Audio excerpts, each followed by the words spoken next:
ತಮ್ಮೆಲ್ಲರಿಗೂ ಗೊತ್ತಿದ್ದ ಹಾಗೆ ಕಳೆದ ವರ್ಷ ಏಪ್ರಿಲ್ ತಿಂಗಳಿನಲ್ಲಿ ಪಾರ್ಲಿಮೆಂಟ್ ಇಲೆಕ್ಷನ್ ನಡೆಯುವಾಗ ಹಾಸನ ಜಿಲ್ಲೆಯಲ್ಲಿ ಎಲ್ಲ ಕಡೆ ಕೆಲವೊಂದು ಪೆನ್ ಡ್ರೈವ್ಗಳು ವಿತರಿಸಿದರು. ಆ ಪೆನ್ ಡ್ರೈವ್ನಲ್ಲಿ ನೋಡಿದಾಗ ಭಾಳ ಹೆಣ್ಮಕ್ಳ ಮೇಲೆ ಅವ್ರದ್ದು ಚಿತ್ರಗಳು ಮತ್ತು ಕೆಲವೊಂದು ವಿಡಿಯೋಗಳು ಇತ್ತು. ಅದು ನೋಡಿಕೊಂಡು ಕರ್ನಾಟಕ ಸರ್ಕಾರ 28ನೇ ಏಪ್ರಿಲ್ 2024ನಲ್ಲಿ ಒಂದು ಸ್ಪೆಷಲ್ ಇನ್ವೆಸ್ಟಿಗೇಷನ್ ಟೀಮ್ ಮಾಡಿದರು. ಆ ಸ್ಪೆಷಲ್ ಇನ್ವೆಸ್ಟಿಗೇಷನ್ ಟೀಮ್ನಲ್ಲಿ ನಾನು ಮತ್ತು ನಮ್ಮ ಜೊತೆಗೆ ನಮ್ಮ ಸಹೋದರ ಪೊಲೀಸ್ ಆಫೀಸರ್ಸ್ ಇಬ್ಬರು IPS ಆಫೀಸರ್ ಸೀಮಾ ಮತ್ತು ಸುಮನ್ ಅವರು ಇಲ್ಲೇ ಇದ್ದಾರೆ, ಅವರಿದ್ದರು. ಆ ಜೊತೆಗೆ ಬೇರೆ ಬೇರೆ ಆಫೀಸರ್ಸ್ಗಳು IO ಆಗಿ ಮತ್ತು IO ಅಸಿಸ್ಟೆಂಟ್ಸ್ ಆಗಿ ನೇಮಕ ಮಾಡಲಾಗಿತ್ತು. ಆ ಸಮಯದಲ್ಲಿ 4 ಜನ ಸಂತ್ರಸ್ತರು ಮುಂದೆ ಬಂದು ಕಂಪ್ಲೇಂಟ್ ಕೊಟ್ಟಿದ್ದರು. ಆ ಕಂಪ್ಲೇಂಟ್ ಮೇಲೆ ಒಂದು ಕೇಸ್ ಹೊಳೆನರಸೀಪುರನಲ್ಲಿ ರಿಜಿಸ್ಟರ್ ಆಗಿತ್ತು. 3 ಕೇಸ್ ನಾವು CIDನಲ್ಲಿ ರಿಜಿಸ್ಟರ್ ಮಾಡಿದ್ವಿ. ಒಂದು ಕೇಸ್ KR ನಗರನಲ್ಲಿ ರಿಜಿಸ್ಟರ್ ಆಗಿತ್ತು. ಹಾಗೆ ಒಂದು ಕೇಸ್ ಹಾಸನ ಜಿಲ್ಲೆಯಲ್ಲಿ ರಿಜಿಸ್ಟರ್ ಆಗಿತ್ತು. ಒಟ್ಟು 6 ಕೇಸ್ SIT ತನಿಖೆಗೆ ತಗೊಂಡಿದ್ದು. 6 ಕೇಸ್ನಲ್ಲಿ ಒಬ್ಬರು ಸಂತ್ರಸ್ತರು ಮೈಸೂರು ಜಿಲ್ಲೆಯ KR ನಗರ ತಾಲೂಕವರು ಇದ್ದರು. ಈ 6 ಕೇಸ್ನಲ್ಲಿ 5 ಕೇಸ್ದು ತನಿಖೆ ಈಗಾಗಲೇ ಪೂರ್ಣಗೊಂಡಿದ್ದು.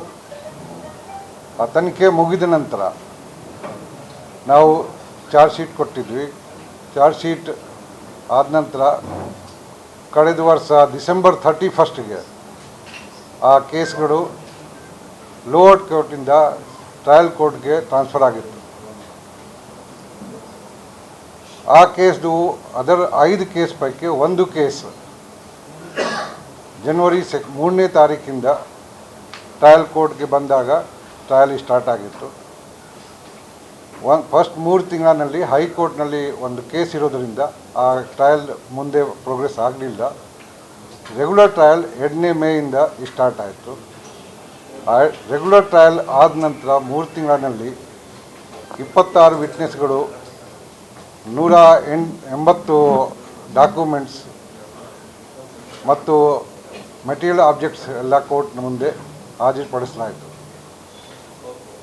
ಟ್ರಯಲ್ ಮುಗಿಸಿ 18ನೇ ತಾರೀಕಿಗೆ ಆರ್ಗ್ಯುಮೆಂಟ್ ಆಯಿತು. ಆಮೇಲೆ ಜಜ್ಮೆಂಟ್ ರಿಸರ್ವ್ ಆಗಿತ್ತು. 1ನೇ ಆಗಸ್ಟ್ಗೆ ಈ ಆರೋಪಿ ಪ್ರಜ್ವಲ್ ರೇವಣ್ಣ ಮೇಲೆ ನಮ್ಮ 81st ಅಡಿಷನಲ್ ಸೆಷನ್ ಕೋರ್ಟ್ ತೀರ್ಪು ಪ್ರಕಟ ಮಾಡಿದ್ದಾರೆ. ಆ ತೀರ್ಪಿನ ಪ್ರಕಾರ ಅವರು ದೋಷಿ ಎತ್ಕೊಂಡಿದ್ದಾರೆ. ಆ ಪ್ರತಿಯೊಂದು ಸೆಕ್ಷನ್ನಲ್ಲಿ ಯಾವ್ಯಾವ ಸೆಕ್ಷನ್ನಲ್ಲಿ ನಾವು ಚಾರ್ಜ್ ಶೀಟ್ ಮಾಡಿದ್ವಿ 376(2) NK 354A B and C 506 201 red with 66 IT act ಎಲ್ಲ ಸೆಕ್ಷನ್ನಲ್ಲಿ ಅವ್ರಿಗೆ ನಿನ್ನೆ ದೋಷಿ ಕರಾರು ಮಾಡಿದರು. ಇವತ್ತು ಅವ್ರ ಸೆಂಟೆನ್ಸ್ ಬಗ್ಗೆ ಆರ್ಗ್ಯುಮೆಂಟ್ ಇತ್ತು. ಆರ್ಗ್ಯುಮೆಂಟ್ ಆದ ನಂತರ 2 ಪಕ್ಷದ್ದು ಈ ಜಜ್ಮೆಂಟ್ ಪ್ರಕಟಿಸಿದ್ದಾರೆ.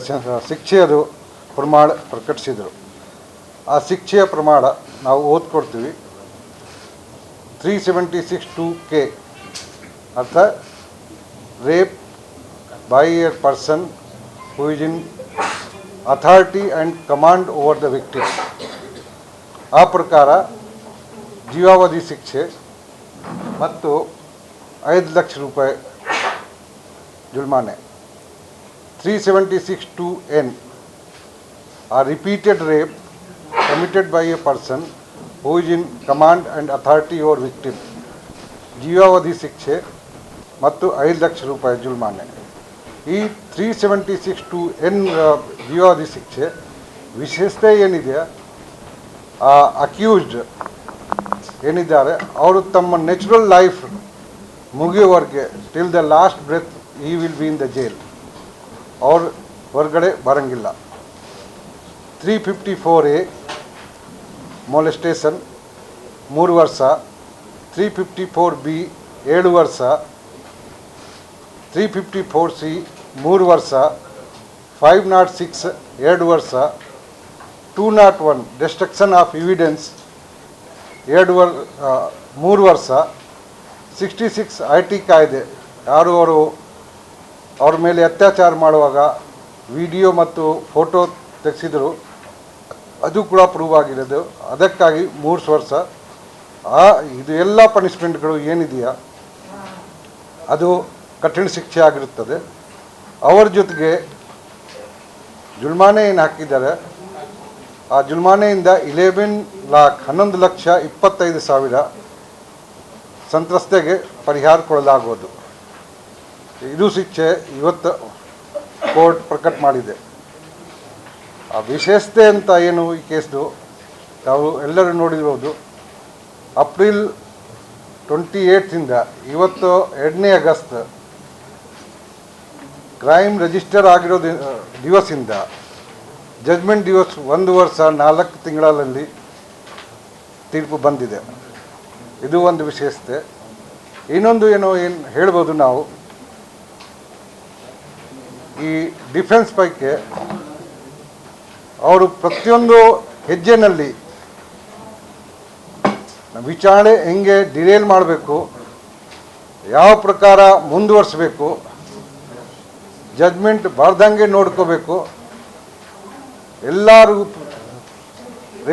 ರೂಪರೇಷೆಗಳು ಮಾಡಿ, ಎಲ್ಲ ತಾಂತ್ರಿಕತೆಗಳು ಯೂಸ್ ಮಾಡಿ ಕೂಡ ಅವ್ರಿಗೆ ಜಡ್ಜ್ಮೆಂಟ್ ಡಿಲೇ ಮಾಡಲಿಕ್ಕೆ, ಟ್ರಯಲ್ ಡಿಲೇ ಮಾಡಲಿಕ್ಕೆ ಆಗಲಿಲ್ಲ.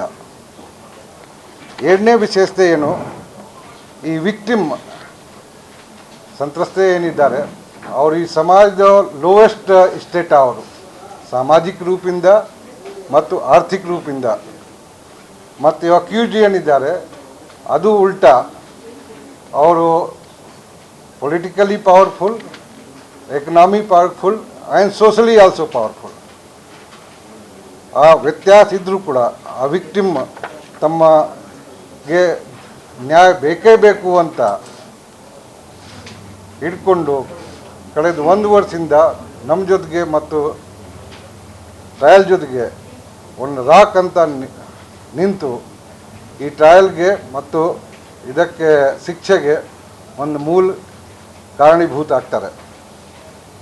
ಈ ಜಡ್ಜ್ಮೆಂಟಿಂದ ನಾವು ಏನೇನು ಕೊಡ್ತೀವಿ, ಸಮಾಜದಲ್ಲಿ ಇರ್ತಕ್ಕಂಥ ಬೇರೆ ಯಾರು ವಿಕ್ಟಿಮ್ ಇದ್ದಾರೆ, ಯಾರು ಮುಂದೆ ಬರಲಿಲ್ಲರೂ ಕೂಡ ಅವ್ರಿಗೆ ಒಂದು ಮನಕ್ಕೆ ಶಾಂತಿ ಸಿಗುತ್ತೆ ಅಂತ ಅನುಭವಿಸ್ತೀವಿ.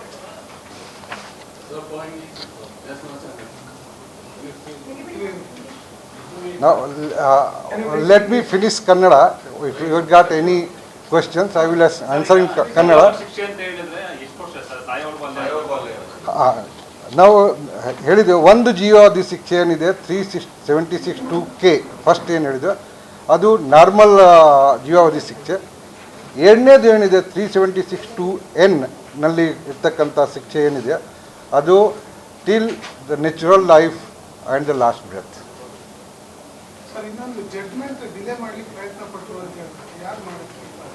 ನಾವು ಹೇಳಿದಿಲ್ಲ, ಯಾರು ಈ ಅಕ್ಯೂಸ್ ಪೈಕಿ ಡಿಫೆನ್ಸ್ ಲಾಯರ್ಸ್ಗಳು ಅವರು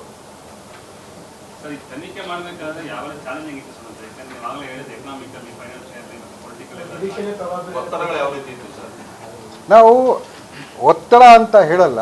ಚಾಲೆಂಜ್ ಏನಿತ್ತು, ಈ ಆಫೆನ್ಸ್ ಏನಾಗಿತ್ತು 21ನೇ ವರ್ಷ 2020ನೇ ವರ್ಷನಲ್ಲಿ ಆಗಿತ್ತು. ಕೇಸ್ ನಮಗೆ ಬಂದಿತ್ತು 4 ವರ್ಷ ನಂತರ. 4 ವರ್ಷ ನಂತರ ಬಂದರೂ ಕೂಡ ವಿಕ್ಟಿಮ್ ಸ್ಟೇಟ್ಮೆಂಟ್ ಅದು ಮೇನ್ ಇದ್ದೇ ಇರುತ್ತದೆ. ಬಟ್ ಬೇರೆ ಸಾಕ್ಷಿಗಳು ನಮ್ಮ ಟೀಮ್ ಎಲ್ಲ ಸೈಂಟಿಫಿಕ್ ರೀತಿಯಿಂದ ಕಲೆಕ್ಟ್ ಮಾಡಿ, ಅದರ ವಿಡಿಯೋ ಇರ್ಬೋದು, ಅವ್ರಿಗೆ ಫೋರೆನ್ಸಿಕ್ ಎಕ್ಸಾಮಿನೇಷನ್ ಇರ್ಬೋದು, DNA ಕಲೆಕ್ಷನ್ ಇರ್ಬೋದು, ಎಲ್ಲ ಕೊರೋಬೊರೇಟಿವ್ ಸಾಕ್ಷಿಗಳು ಏನಿತ್ತು ಈ ಕೇಸ್ನಲ್ಲಿ ಅವ್ರು mainly based on scientific evidence. Scientific evidence collect ಮಾಡಿ ಅದಕ್ಕೆ ಎನಲೈಸ್ ಮಾಡಿ ಫೋರೆನ್ಸಿಕ್ ಸೈನ್ಸಿಂದ ರಿಪೋರ್ಟ್ ತೊಗೊಂಡು ಆ ಸರಿಯಾದ ರೀತಿ ಕ್ರಮ ತಗೊಂಡು ಕೋರ್ಟ್ಗೆ ಪ್ರೊಡ್ಯೂಸ್ ಮಾಡೋದು ಅದೇ ಮೇನ್ ಚಾಲೆಂಜ್ ಇದೆ.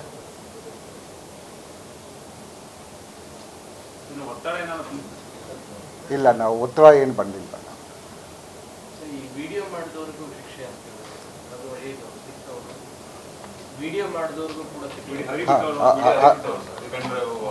ಆ ಪೆನ್ ಡ್ರೈವ್ ಏನು ಹಾಸನ ಜಿಲ್ಲೆಯಲ್ಲಿ ಹರಿದಿದ್ರು ಬೇರೆ ಬೇರೆ ಕಡೆ, ಅದು ಸೆಪ್ರೇಟ್ ಕೇಸ್ ಆಗಿದೆ. ಅದು ಸದ್ಯಕ್ಕೆ ಒಂದು 15-20 ದಿವಸದಲ್ಲಿ ಅದು ಗೊತ್ತಾಗಿದೆ ಯಾರ್ಯಾರು ಮಾಡಿದ್ದಾರೆ.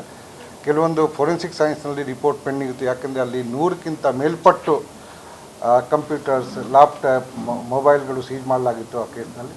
ಅದು ಎನಾಲಿಸಿಸ್ ಮುಗಿದಿದೆ. ಸದ್ಯಕ್ಕೆ ಅದು ಚಾರ್ಜ್ ಶೀಟ್ ಮಾಡಲಾಗಿದೆ. ಇದರಲ್ಲಿ ಈ ಕೇಸ್ನಲ್ಲಿ ಏನಿದೆಯಾ, ಅಕ್ಯೂಸ್ ಪ್ರಜ್ವಲ್ ರೇವಣ್ಣ ಅವರೇ ಆ ವಿಡಿಯೋ ಮಾಡಿದರು, ಅದಕ್ಕಾಗಿ 66 IT ಆ್ಯಕ್ಟ್ ಪ್ರಕಾರ ಶಿಕ್ಷೆ ಆಗಿರುತ್ತದೆ. ಮುಂದೆ ಅವರು ಆರೋಪಿಗಳು ಕೋರ್ಟ್ ಕಡೆ ಏನಾದರೂ ಹೋದರೆ ಮುಂದಿನ ಪ್ರೊಸೀಜರ್ ಏನಾಗಬಹುದು, ಚಾಲೆಂಜ್ ಮಾಡಬಹುದಾ?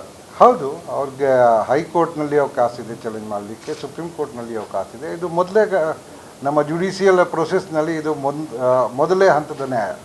ಆಮೇಲೆ ಇದು ಹೈಕೋರ್ಟ್ನಲ್ಲಿ ಚಾಲೆಂಜ್ ಮಾಡ್ಬೋದು, ಹೈಕೋರ್ಟ್ನಲ್ಲಿ ಆದರೂ ಕೂಡ ಸುಪ್ರೀಂ ಕೋರ್ಟ್ನಲ್ಲಿ ಚಾಲೆಂಜ್ ಮಾಡ್ಬೋದು. ಸರ್, ಇದು ಕಳೆದ 1 ವರ್ಷದಿಂದ ಕೂಡ ಯಾಕೆಂದರೆ ಆರೋಪಿಗೆ ಬೇಲ್ ಆಗದಲ್ಲೇ ಅವನಿಗೆ ಒಂದು ಶಿಕ್ಷೆ ಪ್ರಕಟ ಆಗಿದೆ. ಸಾಮಾನ್ಯ ಜನರು ಕೂಡ ಈ ಥರ ಪ್ರಕರಣಗಳಲ್ಲಿ ಇದೇ ರೀತಿ ತ್ವರಿತವಾಗಿ ಶಿಕ್ಷೆ ಆಗುತ್ತಾ ಅನ್ನೋದು ಒಂದು ಪ್ರಶ್ನೆ. ಯಾಕೆಂದರೆ ಹೈ ಪ್ರೊಫೈಲ್ ಕೇಸ್ ಅಂತ ಪೊಲೀಸ್ನವರು ತುಂಬ ರಿಪೋರ್ಟ್ ಮಾಡಿದ್ದಾರೆ ಅನ್ನೋದು ಒಂದು ಆರೋಪ.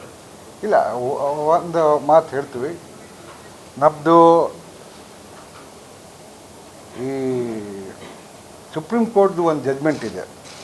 ಪರ್ಟಿಕ್ಯುಲರ್ಲಿ ಎಲ್ಲಿ ಆರೋಪಿಗಳು MP ಮತ್ತು MLA ಅಥವಾ ex-MP MLA ಇದ್ದಾರೆ ಅಂಥ ಕೇಸ್ನಲ್ಲಿ ಡೇ ಟು ಡೇ ಹಿಯರಿಂಗ್ ಆಗಬೇಕು. ಒಂದು. ಎರಡನೇದು ರೇಪ್ ಕೇಸ್ನಲ್ಲಿ ಕೂಡ ಇದೆ. ಚಾರ್ಜ್ ಶೀಟ್ ಆದ ನಂತರ ಯಾವಾಗ ಅವ್ರು ಟ್ರಯಲ್ ತೊಗೊಳ್ತಾರೆ ಅದು ಡೇ ಟು ಡೇ ಹಿಯರಿಂಗ್ ಆಗಬೇಕು. ಮೂರನೇದು, ಈ ಕೇಸ್ನಲ್ಲಿ ಬೇಲ್ ಸಿಗಲಿಲ್ಲ, ಅದಕ್ಕಾಗಿ ಅವರು ಟ್ರಯಲ್ಗೆ ಬೇಗ ತೊಗೊಳ್ಲಿಕ್ಕೆ ಆಯಿತು. ಈ ಅಕ್ಯೂಸ್ ಜುಡಿಷಿಯಲ್ ಕಸ್ಟಡಿನಲ್ಲಿದ್ದಾರೆ. ಆ ಜುಡಿಷಿಯಲ್ ಕಸ್ಟಡಿನಲ್ಲಿದ್ದಾಗ ಟ್ರಯಲ್ಗೆ ಡಿಲೇ ಆದರೆ ಅವ್ರಿಗೆ ನಾಳೆ ಟ್ರಯಲ್ನಲ್ಲಿ ಅವ್ರ ಖುಲಾಸೆ ಆದರೆ ಆವಾಗ ಜಾಸ್ತಿ ಟೈಮ್ನಲ್ಲಿ ಅವ್ರು ಜೈಲಿನಲ್ಲಿ ಇರಬೇಕಾಗುತ್ತೆ. ಅದಕ್ಕಾಗಿ ಈ 3 ಕಾರಣಗಳಿಂದ ಅಶ್ವಿನಿ ಕುಮಾರ್ ವರ್ಸಸ್ ಸ್ಟೇಟ್ ಅಂತ ಜಡ್ಜ್ಮೆಂಟ್ ಇದೆ ಸುಪ್ರೀಂ ಕೋರ್ಟು, ಅದಕ್ಕಾಗಿ ಇದು ಡೇ ಟು ಡೇ ಟ್ರಯಲ್ನಲ್ಲಿ ಬಂತು.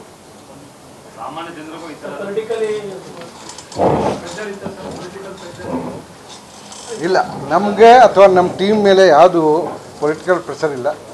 ಈಗ ನಮ್ಮ ಅಶೋಕ್ ನಾಯಕ್ ಅವರು ಇದ್ದಾರೆ, ಅವರೇ ನಮ್ಮ ಟ್ರಯಲ್ ಕೋರ್ಟ್ನಲ್ಲಿ ನಮ್ಮ ಪರವಾಗಿ ಅವರು ವಾದ ಮಂಡನೆ ಮಾಡಿದರು. ನಾವು ಅವ್ರಿಗೆ ಅಭಿನಂದಿಸ್ತಾ ಇದ್ವಿ ಇಲ್ಲಿ ಎಲ್ಲರ ಮುಂದೆ.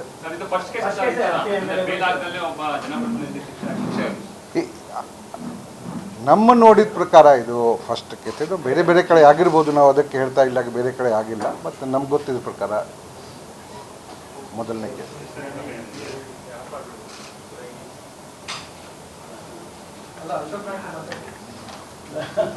ಮಾತಾಡಿದ್ರೆ ಈಗ ಅಲ್ಲಿ ಅಲ್ಲ ಇಲ್ಲಿ ಒಂದ್ಸತಿ ಸರ್ ನಿಮ್ಗೆ ಯಾವ್ದಾದ್ರು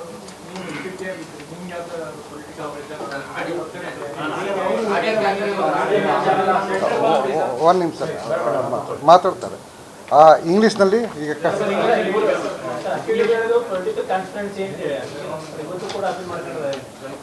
ಅದಕ್ಕೆ ನಮ್ಗೆ ಏನು ಸಂಬಂಧ ಇಲ್ಲ.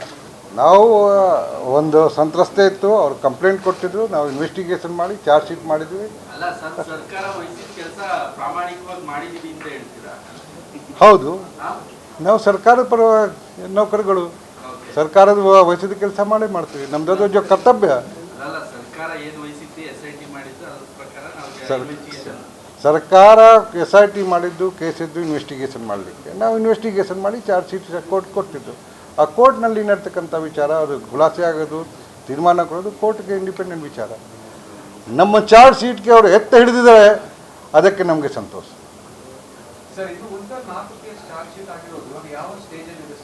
ಹಾಂ, ಈ ಒಂದು ಕೇಸ್ನಲ್ಲಿ ಈಗಾಗಲೇ ಟ್ರಯಲ್ ಸ್ಟಾರ್ಟ್ ಆಗಿದೆ. ಇನ್ನೊಂದು ಕೇಸ್ನಲ್ಲಿ ಅದು ಕೊಡ್ತೀವಿ, ನಮ್ಮ ಡಿಟೇಲ್ ಎಲ್ಲ ಕೊಡ್ತೀವಿ ತಮಗೆ. ಎಲ್ಲ ಕೇಸಿದ್ದು ಕಳೆದ ಎಲ್ಲ 6 ಕೇಸಿದ್ದು ಡಿಟೇಲ್ ತಮಗೆ ಎಲ್ಲರಿಗೆ ಕೊಡ್ತೀವಿ.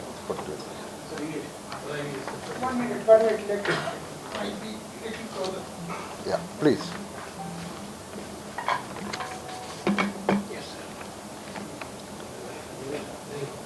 The government of Karnataka, via its notification dated 28/4/24, constituted a special investigation team to investigate the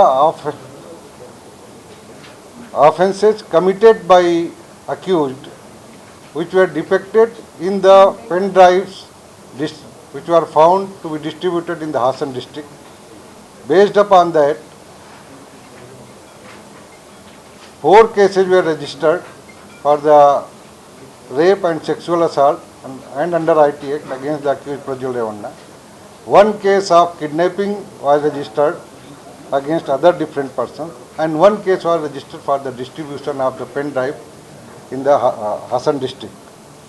Today, in one of the case which was registered in KR Nagara and investigated by SIT, court has passed the judgment upholding, giving conviction to the accused Prajwal Revanna and decided to give the following punishment. Under section 376(2)(k), imprisonment for life and 5 lakh rupees fine. Under section 376(2)(n), imprisonment for life, which shall mean remainder of natural life, fine of 5 lakh rupees. Section 354(a), rigorous imprisonment for 3 years. Section 354(b), rigorous imprisonment for 7 years. Section 354(c), rigorous imprisonment for 3 years. Section 506, rigorous imprisonment for 2 years. Section 201, rigorous imprisonment for 3 years. And Section 66 of IT Act, rigorous imprisonment for 3 years. Along with that, court has imposed a fine of 11,60,000 rupees under various sections, and court has also directed that from the fines which has been levied on the accused, 11,25,000 should be paid to the victim. In this case, I can say the victim is from the very poor and the lowest strata of society, and the accused, as you all know, with the ex-member of parliament belonging to the most powerful political family in the state. And I must appreciate the courage of the victim who could stand up in such a situation without fear and coming to the court and giving the statement and coming forward even for giving complaint. So from the investigation team, we appreciate them. I also appreciate our prosecution team, our team of officers, and for your knowledge, entire team except 1 or 2 was consisted of women officers. Our IO, in this case, Shobha was there. Suman was supervising. Mamta is there. She was not only assistant during the investigation, she was the person who for last 8 months every day going to the court, noting down everything and following the prosecution and assisting them. So that is one, from the arrest to the investigation till the end, they were the flag bearers of this case. Well, some 3 cases are remaining. What are the progress on that? I will give you immediately that out of the 6 cases total, 1 case has been decided. 1 case is trial has started and victim's statement has been recorded. Another case, it is for the charge framing stage, and 2 cases at the lower court where the charge argument over the charge framing is taking place, and 1 case is under investigation which will be starting charge sheeting shortly. So during the investigation, One minute, please, 1 minute. during the investigation, did you ever feel any kind of regret from the point of view, from a team point of view? No, we were very clear. We had to do our job professionally. We had to collect evidence, and depending upon the evidence, we will decide whether the case to be charge sheeted or to be closed. It is 107 of 2024 Holy Narsipura case in which he has been charge sheeted, and another case of kidnapping of KR Nagara police station. In that case also he has been charge sheeted. Our trial is yet to start. Sir, ಇವತ್ತು ಆದೇಶ ಕೊಡೋದಕ್ಕಿಂತ ಮುಂಚೆ judge Prajwal ಅವ್ರನ್ನ ಕೇಳ್ತಾರೆ, ನೀವೇನಾದ್ರೂ ಹೇಳೋದಿದ್ಯಾ ಅಂತ.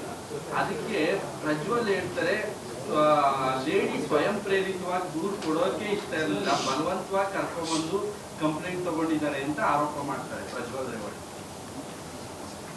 It is ಅವ್ರಿಗೆ ಏನು ಹೇಳಲಿಕ್ಕೆ ಇದ್ದಾರೆ ಅವ್ರು ಹೇಳಿದ್ದಾರೆ ಕೋರ್ಟ್ನಲ್ಲಿ, ಅದಕ್ಕೆ ನಾವು ಉತ್ತರ ಕೊಡಲ್ಲ. ಬಟ್ ಆದರೂ ಕೂಡ ನಾವು ಏನು ಹೇಳ್ತಾ ಇದ್ವಿ, ಪೊಲೀಸರು ಬಲವಂತವಾಗಿ ತಗೊಂಡು ಬಂದು ಕಂಪ್ಲೇಂಟ್ ಕೊಡಿಸಿದ್ರು ಕೂಡ ಆ ಕೋರ್ಟ್ನಲ್ಲಿ ಆ ಸಂತ್ರಸ್ತೆ ಆ ಟೈಮ್ದಲ್ಲಿ ಪೊಲೀಸವರು ಇಲ್ಲ, ಬೇರೆ ಯಾರೂ ಇಲ್ಲ, ಜಡ್ಜ್ ಇದ್ದಾರೆ, ಅವ್ರ ಪರವಾಗಿ ವಕೀಲಿದ್ದಾರೆ, ನಮ್ಮ ಪರವಾಗಿ ಡಿಫೆನ್ಸ್ ಲಾಯರ್ಗಳು ಇದ್ದಾರೆ, ಅಷ್ಟೇ. ನಾವು ಅಲ್ಲಿ ಯಾರು ಇರೋದಿಲ್ಲ, ಪೊಲೀಸವರು ಯಾರು ಇರೋದಿಲ್ಲ. ಅವರದು 3 ದಿವಸ ವಿಚಾರಣೆ ನಡೀತು. 2 ದಿವಸ ಡಿಫೆನ್ಸ್ ಲಾಯರಿಂದ ಅವ್ರಿಗೆ ಕ್ರಾಸ್ ಕ್ವೆಶ್ಚನ್ ಮಾಡಿದರು. ಆ ಟೈಮ್ ಅವ್ರು ಹೇಳ್ಬೋದಾಗಿತ್ತು ಅಲ್ವಾ? ಅದು ಇನ್ ಕ್ಯಾಮೆರಾ ಪ್ರೊಸೀಡಿಂಗ್. ಅಲ್ಲಿ ಬೇರೆ ಯಾರು ಇಲ್ವೋ ಇಲ್ಲ.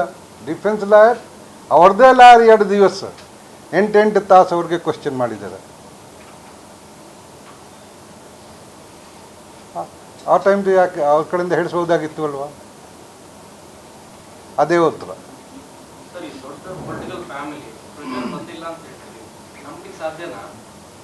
ದೊಡ್ಡ ಪೊಲಿಟಿಕಲ್ ಫ್ಯಾಮಿಲಿ ಇರೋದು ಅಪರಾಧಿ. ಸೊ ಈಗ PM ಫ್ಯಾಮಿಲಿ ಬ್ಯಾಕ್ಗ್ರೌಂಡ್ ನೋಡಿದ್ರೆ ಗೊತ್ತಾಗುತ್ತೆ, ಪ್ರಜ್ವಲ್ ಬಂದಿಲ್ಲ ಅಂತ ಹೇಳ್ತೀವಿ, ನಿಜವಾಗ್ಲೂ ನಂಬಿಕೆ ಸಾಧ್ಯನಾ? ನಾವು ಹೇಳ್ತೀವಿ, ನಾವು ಇದೇ ಕೇಸ್ ಅಲ್ವಾ, ಇನ್ವೆಸ್ಟಿಗೇಷನ್ ಮಾಡೋ ಟೈಮಲ್ಲೂ ಕೂಡ ನಿಮಗೆ ಹರ್ಡಲ್ಸ್ ಆಗಿರುತ್ತೆ.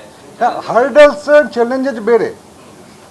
ನಾವು ಹೇಳಿದ್ವಿ 4 ವರ್ಷ ಹಿಂದೆ ನಡೆದಕ್ಕಂಥ ಘಟನೆಗೆ 4 ವರ್ಷ ನಂತರ ನಾವು ಇನ್ವೆಸ್ಟಿಗೇಷನ್ ಮಾಡಬೇಕಾದ್ರೆ, ಸಾಕ್ಷಿ ಕಲೆಕ್ಟ್ ಮಾಡಬೇಕಾದ್ರೆ ತುಂಬ ಹರ್ಡಲ್ ಬರ್ತದೆ, ತುಂಬ ಚಾಲೆಂಜ್ ಬರುತ್ತದೆ. ಎವಿಡೆನ್ಸ್ ಹುಡುಕೋದು ಕಷ್ಟ ಮತ್ತು ಸಿಗೋದು ಕಷ್ಟ. ಆದರೂ ಕೂಡ ಎವಿಡೆನ್ಸ್ ಹುಡುಕಿ ಪ್ರೋಸೆಸ್ ಮಾಡಿ ನಾವು ಕೋರ್ಟ್ಗೆ ಕಳಿಸಿದ್ವಿ. ಒತ್ತಡ ಏನಿದೆಯಾ ನೀವು ಹೇಳೋದು, ಅದು ಸರಿ ಇಲ್ಲ.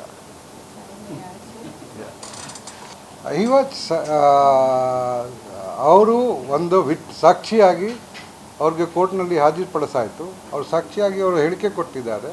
ಆ ಡಿಫೆನ್ಸ್ ಲಾಯರ್ ಅವ್ರಿಗೆ ಕ್ರಾಸ್ ಕ್ವೆಶ್ಚನ್ ಕೂಡ ಮಾಡಿದ್ದಾರೆ. ಅವ್ರು ಸಾಕ್ಷಿಯಾಗಿ ನಾವು ಪರಿಗಣಿಸಿದ್ವಿ.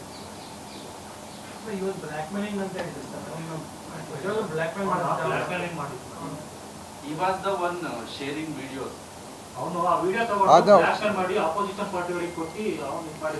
ಅದಕ್ಕೆ ಬೇರೆ ಕೇಸ್ ನಾನು ಹೇಳಿದೆ, ಹಾಸನ್ನಲ್ಲಿ ಪೆನ್ ಡಿಸ್ಟ್ರಿಬ್ಯೂಷನ್ ಕೇಸ್ದು ಸೆಪ್ರೇಟ್ ಕೇಸ್ ಇರೋದು. ಆ ಪೆನ್ ಡಿಸ್ಟ್ರಿಬ್ಯೂಷನ್ ಕೇಸ್ ಕೂಡ ಶಾರ್ಟ್ಲಿ ನಾವು ಚಾರ್ಜ್ ಶೀಟ್ ಮಾಡ್ತೇವೆ. IT ಆ್ಯಕ್ಟ್ ಇದರಲ್ಲಿ ಇರ್ತಕ್ಕಂಥ IT ಆ್ಯಕ್ಟ್ ಏನಿದೆ, ಮಾತ್ರ ವಿಡಿಯೋ ರಿಕಾರ್ಡಿಂಗ್ ಮಾಡೋದು ಹೊರಗೆ. ವಿಡಿಯೋ ರಿಕಾರ್ಡಿಂಗ್ ಮಾಡಿಕೊಂಡು ಅದು ಪೆನ್ ಡ್ರೈವ್ನಲ್ಲಿ ಹಾಕಿ ಡಿಸ್ಟ್ರಿಬ್ಯೂಟ್ ಮಾಡಿದ್ದು ಅದು ಹಾಸನ್ ಕೇಸ್. ಅದರಲ್ಲಿ ತಾವು ನೋಡಿ ಚಾರ್ಜ್ ಶೀಟ್ ನೋಡಿದ ನಂತರ ತಮಗೆ ಗೊತ್ತಾಗುತ್ತೆ ಯಾರು ಆರೋಪಿ ಇದ್ದಾರೆ, ಯಾರು ಇಲ್ಲ. ಅದು ಇಲ್ಲಿ ನಾವು ಹೇಳಂಗಿಲ್ಲ. ಚಾರ್ಜ್ ಶೀಟ್ ಆದ ಕೂಡಲೇ ತಮ್ಮೆಲ್ಲರಿಗೂ ಗೊತ್ತಾಗುತ್ತೆ. ನಾವು ಹೇಳ್ತಾ ಇದ್ವಿಲ್ಲ, ಚಾರ್ಜ್ ಶೀಟ್ ತಾವು ನೋಡಿ ಶಾರ್ಟ್ಲಿ ಅದರಲ್ಲಿ ತಮ್ಗೆ ಎಲ್ಲರಿಗೂ ಗೊತ್ತಾಗುತ್ತೆ ಯಾರ್ಯಾರು ಇದ್ದಾರೆ. ಇದೇ ಪ್ರಕಾರ ಅದು ಚಾರ್ಜ್ ಶೀಟ್ ಇರುತ್ತದೆ. 2 ವೀಕ್ ಅಷ್ಟೇ. ಫೈನಲ್ ನಾವು ನಡೀತಾ ಇದೆ. 2 ವೀಕ್ನಲ್ಲಿ ಚಾರ್ಜ್ ಶೀಟ್ ಮಾಡ್ತೀವಿ. ಎಲ್ಲ ಆ ಟೈಮ್ ನೋಡಿ ಗೊತ್ತಾಗುತ್ತೆ ಯಾರ್ಯಾರಿದ್ದಾರೆ ಇದರಲ್ಲಿ.